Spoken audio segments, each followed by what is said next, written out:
मी माझ्या कीर्तनात कधी कधी विनोदान सांगतो, दिवा पाहिजे प्रत्येकाला दिवा. एकाने विचारलं, महाराज तुम्ही का सांगता दिवा? म्हटलं दिवा काय करतो, काय वाट आपली, तेल आपलं, मग भडकावे आपल्यालाच घेतो म्हटलं तो. आणि कशा करता आता पिठा त्या दिव्याचा? तो दिवा फक्त शेवटी आग लावायच्या कामात येतो, दुसरा काही कामाचा येत नाही. तरी पाहिजे दिवा. दिवा महाराज, त्या दिव्यासाठी अनेकांच्या जीवाच्या आता पिठा चालली आहे. दिवा झाला पाहिजे, दिवा झाला पाहिजे. आणि आता समाजाची जी आता विदारक परिस्थिती आहे, आता येणारा जो कुंभमेळा आहे ना,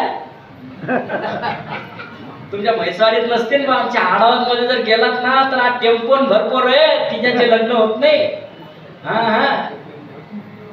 त्याला कारणीभूत काय? आपणच कारणीभूत आहोत. आपणच दिव्या पायी पंथी विझवल्या. आपल्याला तेव्हा वाटत होता दिवा कामाचा आहे, आता दिवा नाही, तो दिवा फुसका आहे. जोपर्यंत तेल टाकतो तोपर्यंत चालतो तो, आणि तेल खाऊन म्हणतो मग काय कर दिवा. त्या धृतराष्ट्राला तर किती दिवे होते? 100. तरी त्याची दिव्याची अगरबत्ती चालली नाही. आपला तर एकच राहतो. महाराज फार परिस्थिती वाईट आहे. तामसी मोह ज्याला सत्यताकडून सुद्धा ज्याच्या अंतःकरणातला मोह जात नाही त्याला तामस मोह म्हणतात. आणि जर राजसी मोहाचा जर विचार केला, गुरु द्रोणाचार्य शिष्य, गुरुच्या समोर शिष्य बरोबर असतात, त्याच्यात भेद नसतो. पण गुरु द्रोणाचार्यांनी ज्याचं मीठ खाल्लं ना, त्याच्या मिठापायी त्याच्या सैन्यामध्ये हातात शस्त्र धरून उभे राहिले. आपल्याच शिष्यांच्या विरुद्ध घडलं कसं काय? अश्वत्थामा गेला, प्राण सोडला महाराज. आणि अर्जुनाचं तर तुम्हाला सर्वांनाच माहित आहे. अर्जुनाचा मोह कसा होता? देवा मी का मारावं? मला फक्त शॉर्टकट सांगायचं आहे, बाकी नाही. मला फक्त मोह म्हणून सांगून जायचंय, नाही तर विषय फार मोठा येतो. त्याला मोह निर्माण झाला. मग तो म्हणतो देवा मी का मारावं? आणि देवाही त्याच्यामध्ये फार मोठं कारण होतं महाराज. देवानं ज्यावेळेस प्रथमतः अर्जुनाला रथावरती विराजमान केलं, अर्जुनानं सांगितलं देवा रथम स्थापयामि चित्त, मला फक्त रथाची मध्ये ने. पण देवही चतुर. देवानं महाराज तो रथ जर नेला असेल ना तर समोर पितामह भीष्म द्रोणाचार्य कृपाचार्य जयद्रथ याच्या समोर रथ नेला. तो दुर्योधन आणि दुःशासनाच्या समोर नाही. देवाला माहित होतं याला जर दुर्योधनाच्या समोर उभं केलं ना लगेच युद्धाला सुरुवात करेल. पण ज्याने समोर पितामह भीष्म बघितले आणि 7 गेले, 5 शिल्लक राहिले अर्जुनाचे. तर नंतर अर्जुनाचा मोह नाहीसा झाला. बघा, मोह सात्विक असो, राजस असो, तामस असो, मोह कुठल्याही प्रकारचा असो तो जीवनामध्ये बाधक आहे. संत सेना महाराज सांगतात माझाही तसाच मोह होता. आता संत सेना महाराजांचं जीवनचरित्र तुम्हाला माहीतच असेल. महाराज संत सेना महाराजांचे वडील राज नाभी होते महाराज. आणि राज दरबारामध्ये राजाच्या सेवेकरी म्हणून त्यांनी कायम जीवनातली त्या ठिकाणी शेवटपर्यंत श्वासापर्यंत राजाची सेवा केली. आणि तीच सेवा संत सेना महाराजांनी केली. आणि त्यांच्या जीवनातला एक प्रसंग सांगितला जातो की रात्री अचानक महाराज बांधवगडाच्या राजाच्या अचानक रात्री 12 वाजेला पाठीमध्ये दुखायला लागलं. आणि पाठ इतकी दुखायला लागली, चमक भरली. आणि तो महाराज 3 वाजेपर्यंत सहन झालं. आणि मग नंतर सेवकाला आवाज देतो जा त्या सेनाला बोलून आणा. आता सेना बोलून आला. 3 वाजले महाराज. हो माझ्याकडनं डोळ्यात डोळा लागत नाही. आत्ताच्या आत्ता सेनाला बोलून आणा. आणि सेनाला बोलवण्याकरता ज्यावेळी शिपाई गेला त्यावेळी 4 वाजेची वेळ होती. ब्रह्ममुहूर्तावरती संत सेना महाराज पांडुरंगाच्या भगवंताच्या पूजनाला बसले होते महाराज. आवाज दिला, दार ठोठावला. पत्नीने दरवाजा उघडला. कोण? मी शिपाई आहे. राजाची पाठ दुखते म्हणून सेना महाराजांना बोलू नये. पाठवते पूजा झाल्यावरती. बसले ते पूजेला. पूजा आटोपली का लगेच पाठवते. मला 4 वाजेचे 5 झाले. 5 वाजेला पुन्हा राजाला आवाज दिला. अजून कसा सेना येत नाही. पुन्हा शिपाई गेला. बोलून आणा. अहो येतील ना. पूजा आटोपल्यावर पाठवते. 5 वाजेचे 6 झाले. राजाला फरमान सोडलं. संत सेना ज्या अवस्थेत असेल त्या अवस्थेत त्याला पकडून आणा. आता असह्य वेदना होत आहेत मला. नाही जर आला तर तिथंच त्याला देहदंड द्या. महाराज ज्याची पूजा चालली त्या भगवंताला साकडं पडलं आणि देवाने संत सेना महाराजांच्या रूपामध्ये राजाच्या जवळ हजर झाले आणि राजाला सांगतात, राजन मी तुमच्या सेवेकरता आलोय. आणि संत सेना महाराजांच्या रूपामध्ये भगवंताने संत सेना महाराजांच्या रूपामध्ये राजाजवळ उभे राहिल्यानंतर राजाने सांगितलं, सेना अरे किती वेळ झाली तुझी वाट बघत होतो, आता तरी मला माझ्या पाठीला आराम मिळाला पाहिजे.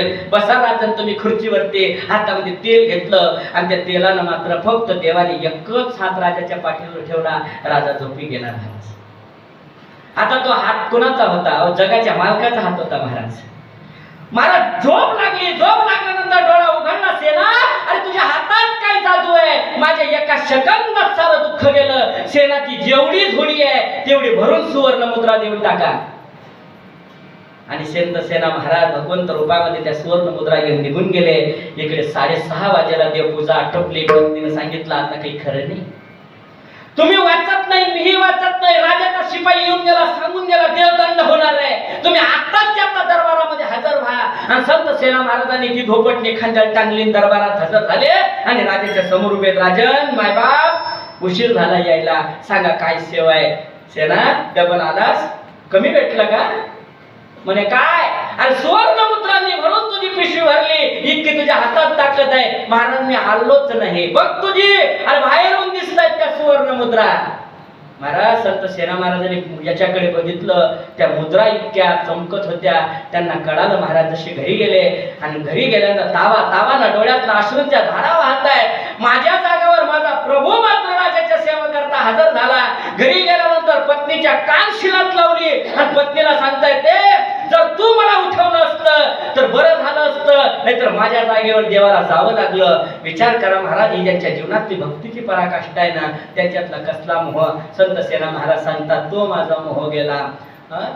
माया अधिक असणारा जो संसाराचा मोह, तो राजपाट, ती सुवर्ण मुद्रा आणि ते माझ्या जीवनातलं सर्व मोह निरसला माया अधिक. संतांनी तो मोह माझा नाहीसा केला. अजून संतांनी जर काय केलं असेल तर माझ्या जीवनातले वैरी बाहेर काढले. अभंगाच्या दुसऱ्या गातले बाहेरी काम होदवैरी, गातले बाहेरी काम होदवैरी,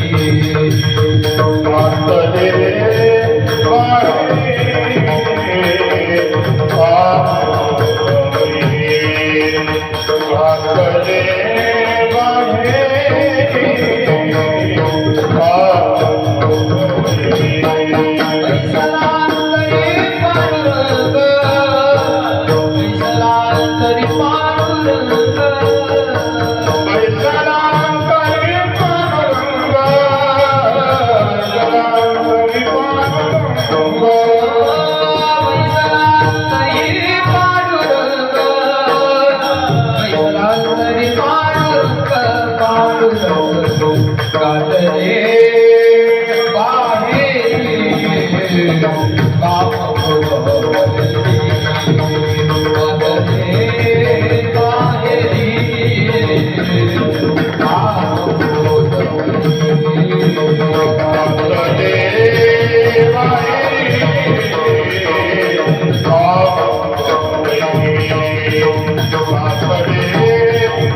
संतांनी घालवला. त्या प्रबल नाही, संतांनी माझ्या अंतःकरणातले षड विकार बाहेर काढले. काम, क्रोध, लोभ, मद, मत्सर आणि अहंकार हे षडरिपू माझ्या जीवनातनं गेले. आणि जीवनातनं महाराज हृदयातून ज्यावेळेस षडरिपू बाहेर जातात त्यावेळेस मात्र तुका म्हणे चित्त करावे निर्मळ, येऊनी गोपाळ राहे तिथे. चित्तातनं हे गेले आणि हृदय मात्र भगवंतानं भरून गेलं. आणि बैसला अंतरे पांडुरंग. महाराज षडरिपून मध्ये सर्वात मोठे 2 विकार मात्र संत सेना महाराजांनी या ठिकाणी मात्र आवर्जून सांगितले. ते म्हणजे काम आणि क्रोध. सोपे आहेत का हे सोपे नाहीत.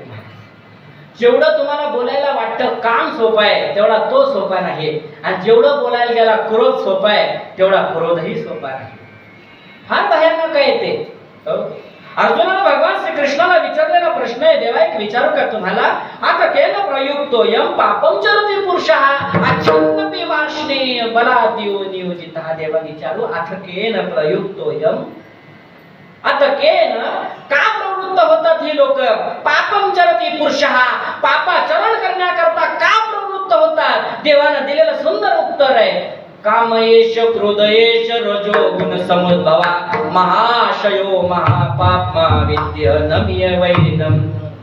हे ज्ञाननिधीचे भुजंग, विषय दरीचे वाघ, भजन मार्गीचे मांग मार्गजे. कोण? काम आणि क्रोध. कामयेश क्रोधयेश रजो गुण समुद्भवा महाशयो महापाप्मा विद्य नम्य वैरिनम. हे वैरी आहेत आपले कोण? काम आणि क्रोध. सोपे नाही ते. कामाची कोतवाल येणे नाडियल गवतासी, कामाची कोतवाल याने नाडियल गवतासी,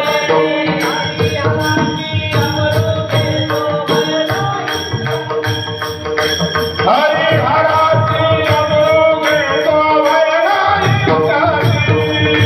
जमदग्नी दुर्वासना दिले महामनुष्य.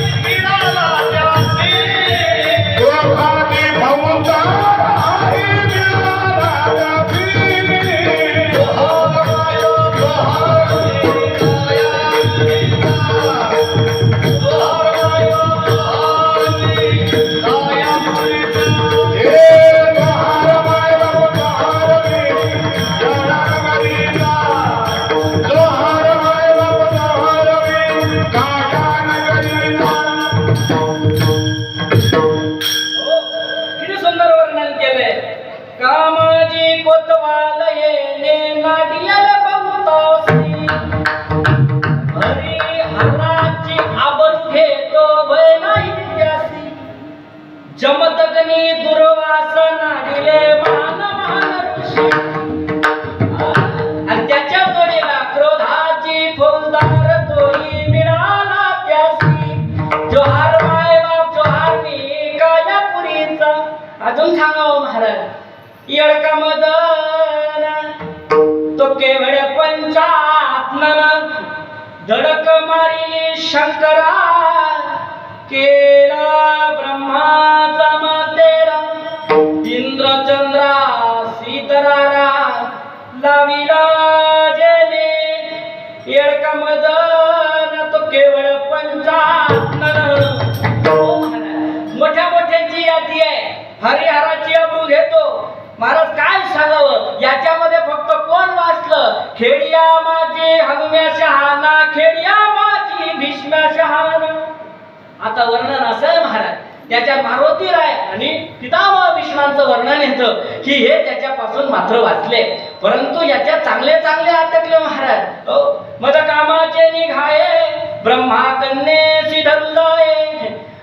त्याने ब्रह्मदेवाला सुद्धा सोडलं नाही. मग तो इंद्र चंद्र महेंद्र नरेंद्र देवेंद्र साऱ्यांची यादी. मग आपण कुठे लागलो महाराज? इंद्रा पडली भगे, चंद्र झाला काळा, नारद चुकल्या चाळा भजनाच्या.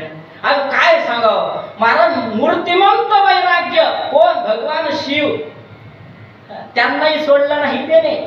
काय सांगावं, समुद्र मंथन झालं आणि समुद्र मंथनामध्ये मोहिनी मातेचं अवतार कार्य येतं भगवंताचं. महाराजांनी सांगितलं असेल तुम्हाला, मोहिनी अवतार होतो आणि मोहिनी अवताराच्या दर्शनाच्या अपेक्षेने भगवान शिव मात्र वैकुंठामध्ये जातात. माता पार्वती सोबत आहेत आणि माता पार्वती सोबत आहेत आणि माता पार्वती सांगतात आपल्याला ते रूप बघायचं आहे. चालेल. वैकुंठात गेल्यानंतर जय विजयाला सांगितलं, जय विजय भगवंताला निरोप द्या की भगवान शिव आणि माता पार्वती आलेले आहेत, त्यांना मोहिनी रूपाचं दर्शन घ्यायचं आहे. आणि मोहिनी रूपाचं दर्शन घेण्याकरता भगवान परमात्मा त्या ठिकाणी बसलेले आहेत, दोघांचे गप्पा चाललेले आहेत. मला वैकुंठाचं रूपांतर उपवनात झालं आणि उपवनात झाल्यानंतर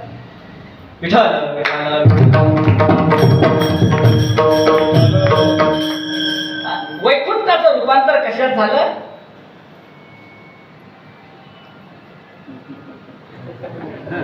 त्यांचं चाललंय बा, तुम्ही तिकडे बघताय सर्व.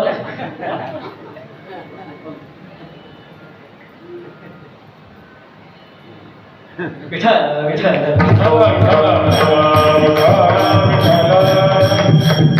आता वैकुंठाचं रूपांतर मात्र उपवनात झालं आणि उपवनात झाल्यानंतर त्या ठिकाणी मात्र एक सुंदर स्त्री चेंडू खेळत आली आणि तिच्या पायाच्या पैंजणाचा आवाज भगवान शिवांच्या कानावरती गेला. माता पार्वती भगवान शिव गप्पा मारताय. खूप वेळ झाला तरी भगवंत येत नाही म्हणून भगवान शिव माता पार्वतीला सांगतात, पार्वती माझे पाय भरून आले, आता मी थोडा फेरफटका मारून येतो, तू बैस इथं. फेरफटका म्हणजे काय? ती कोण गेली तिला बघायचं होतं. तिच्या पायातलं पैंजण इतकं सुंदर आहे, त्याचा आवाज वेगळा लावतो. ती फक्त चेंडू खेळत गेली, ती किती सुंदर असेल. भगवंत तिच्या मागे चालतायत. थांब थांब. पुढे घंटाळ तरंगे लागला आणि ती स्त्री थांबली आणि थांबल्यानंतर महाराज भगवान शिवांनी तिच्याकडे बघितलं. दोघांची नजर झाली आणि भगवान शिवाच्या मुखातनं वाक्य निघालं, तू माझ्याशी विवाह करशील का? आता भगवान शिव म्हणतायत. माता मोहिनी म्हणायला लागले की मी करण्याकरता तयार आहे, पण अगोदर आपला भारताचा नियम आहे, कायदा सांगतो पहिल्या पत्नीची परवानगी असेल तर दुसरी पत्नी करता येते. हा फक्त कायद्यातच बरं आहे. बरं पहिली तुमची पत्नी तू सांग फक्त काय ते. अगोदर मागे वळून तर बघा, मागे पारंबा जगदंबा माता पार्वती उभ्या होत्या आणि भगवान शिव म्हणतात काही वेगळ्या थट्टा होती. एकातच माझे हात पडले तर दुसरी कुठे सांभाळावी असं. नाही नाही नाही नाही मी सहज बोललो. पार्वती माता सांगतात, खरंच लग्न करायचंय का? म्हणे खरं सांगते पार्वती तू? म्हणे हो. स्मशान के राजा मूर्तिवंत वैराग्यमय जीवन. महाराज भगवान शिव म्हणतात, हो म्हणतेस तू? म्हणे हो. करा तुम्ही खुशाल लग्न करा. आणि होकार दिल्याबरोबर भगवान शिवान म्हणले, तुम्ही अगोदर तिला तर बघा. ती उभी तुमच्या समोर वाट बघत तुमच्या होकाराची. मला ज्यावेळी मागे परतले आणि मागे परतल्यानंतर डोळ्यासमोर जे दिसलं ना महाराज, शांताकारं भुजगशयनं पद्मनाभं सुरेशं विश्वाकारं गगनसदृशं मेघवर्णं शुभांगं लक्ष्मीकान्तं कमलनयनं योगिभिर्ध्यानगम्यं वंदे विष्णुं भवभयहरं सर्वलोकैकनाथं. लाजेनं मान खाली घातली. देवा इतकंही सुंदर नसावं. विठ्ठल विठ्ठल.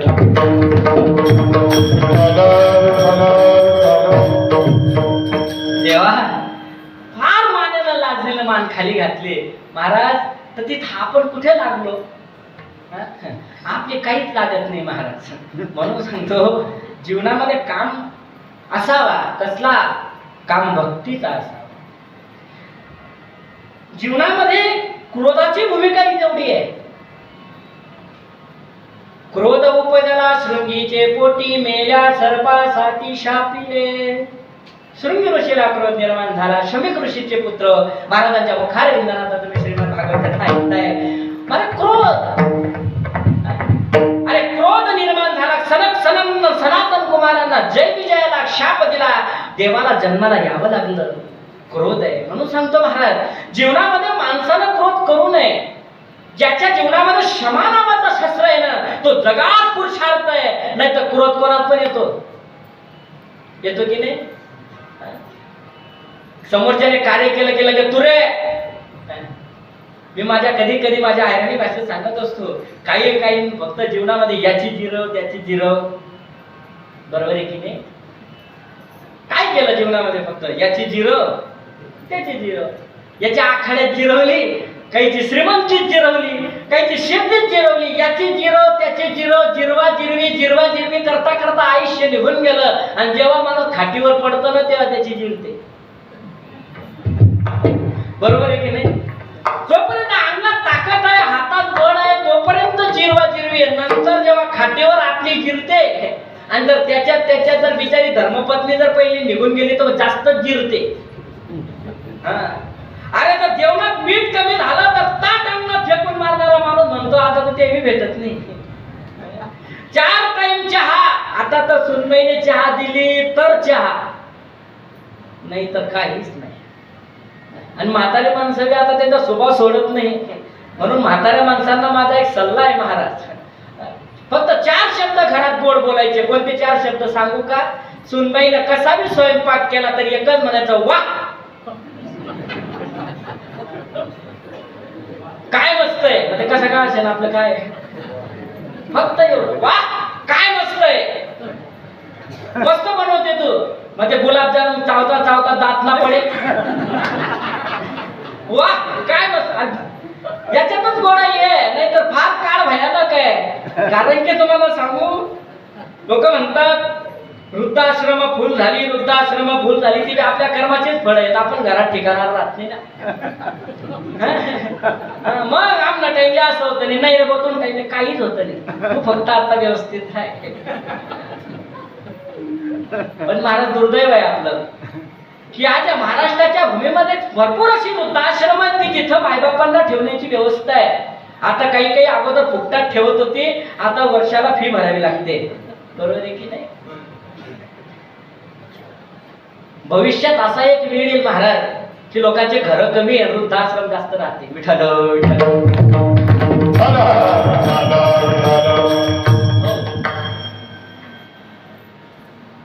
क्रोध माणसाच्या जीवनात नसावा.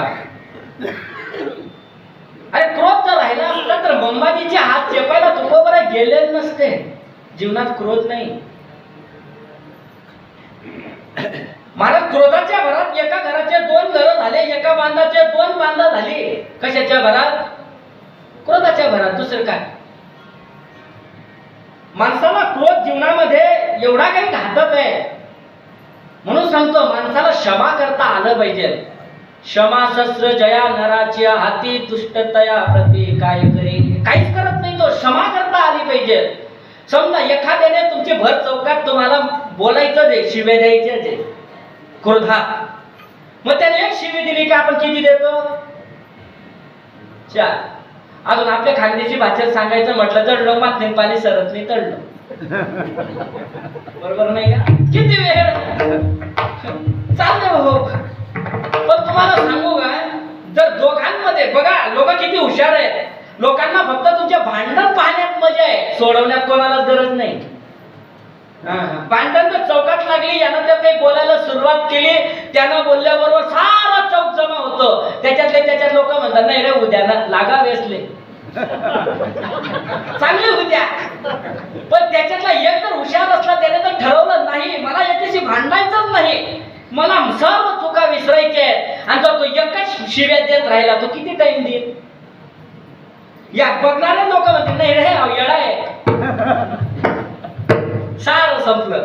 लोकांनी त्याला येड्यात काढलं म्हणजे समजायचा आपला विजय झाला, माफी केली ना आपण, संपलं. पण तशी आपल्याला सवय नाही ना.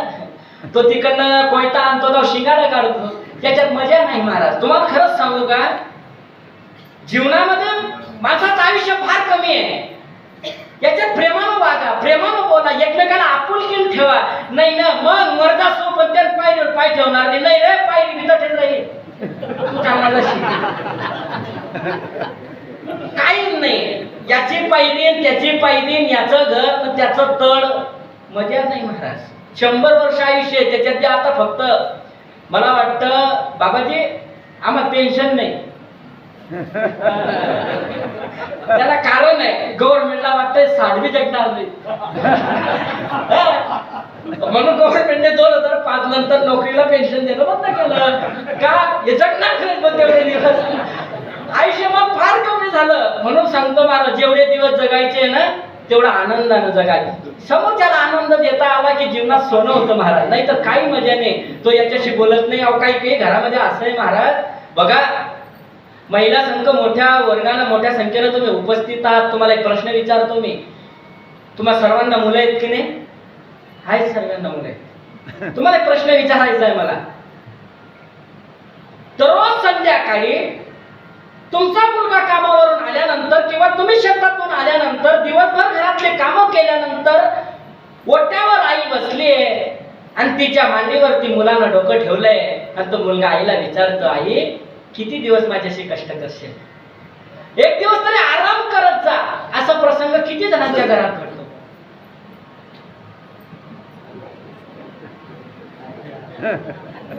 एक पण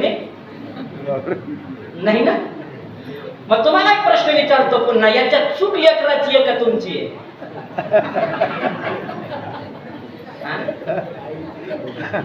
माझी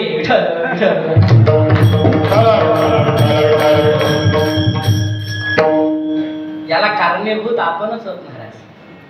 आपले संस्कार कमी पडले. अरे देताना तर मातीचा गोळा कच्चा होता ना तुमच्या हातात. का शिक्का लावून पाठवलं होतं बा कलेक्टर आहे? नाही ना.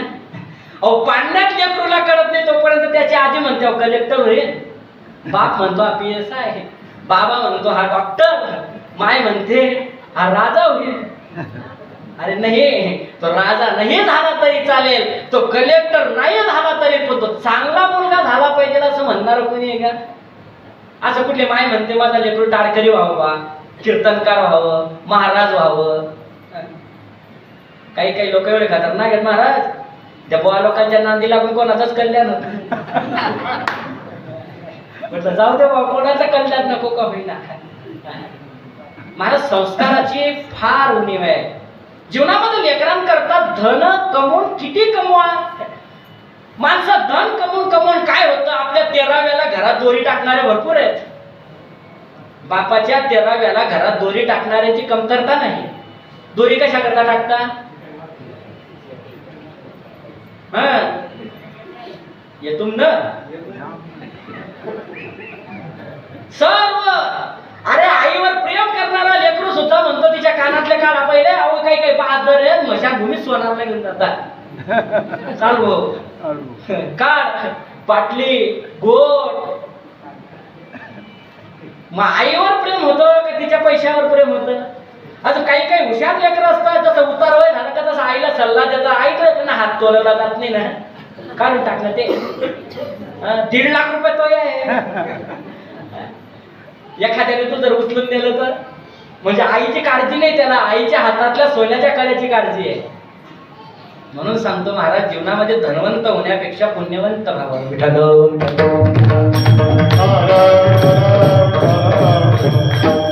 आणि घरात केव्हा घडेल? केव्हा? जेव्हा घरात संस्कार चांगले होतील तेव्हा. महाराज जीवनामध्ये संस्कार नावाची शिदोरी ज्या आईवडिलांना लेकरांना देता आली ना, ते श्रीमंत. नाही तर कोट्या दिसतं भरपूर आहेत जगात. एखाद्याचा ऍक्सिडेंट होऊ नये पण बिचाऱ्याचा ऍक्सिडेंट झाला फोरवेवरती, आणि ऍक्सिडेंट झाल्यानंतर गाडी इतकी दाबली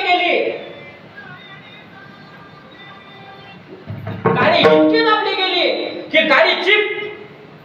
येणारे जाणारे लोक म्हणू लागले या गाडीतलं तर कुणीच वाचलं नसेल. पण कुणाला विचारायचे जे गाडीजवळ उभे आहेत त्यांना, का ही गाडी कोण दाबलं गेलं, ही गाडी कोणाची? म्हणे आमची. म्हणे का रे तुम्ही थंडी गाडी अशी? म्हणे हो. काय झालं, आम्ही उभे राहिलो, आमच्यातल्या माझ्या लेकराला लघुशंका आली, त्याच्याकरता मी दरवाजा उघडला, माझी पत्नी बाहेर गेली, तिला पाणी देण्याकरता मी गेलो आणि मागून ठोकून गेला उभ्या गाडीला. म्हणे वा, काय भाग्यवान आहेत तुमचे, तुमच्या मायबापांचे पुण्य आहे की तुम्ही वाचले. काय बोलले ते लोक? तुमच्या मायबापांचे. का असं बोलले ते? की तुमचा बाप करोडपती, यम तिकीट फाडलं की तुमचं, यमला पाकिट दिलं होतं? नाही ना. पुण्य, पुण्यात आपल्या लेकरात वाटा पडत नाही. म्हणून आई वडिलांनी लेकरा करता पुण्य कमवलं पाहिजे ना. ते पुण्य कशाने मिळतं? विठोबा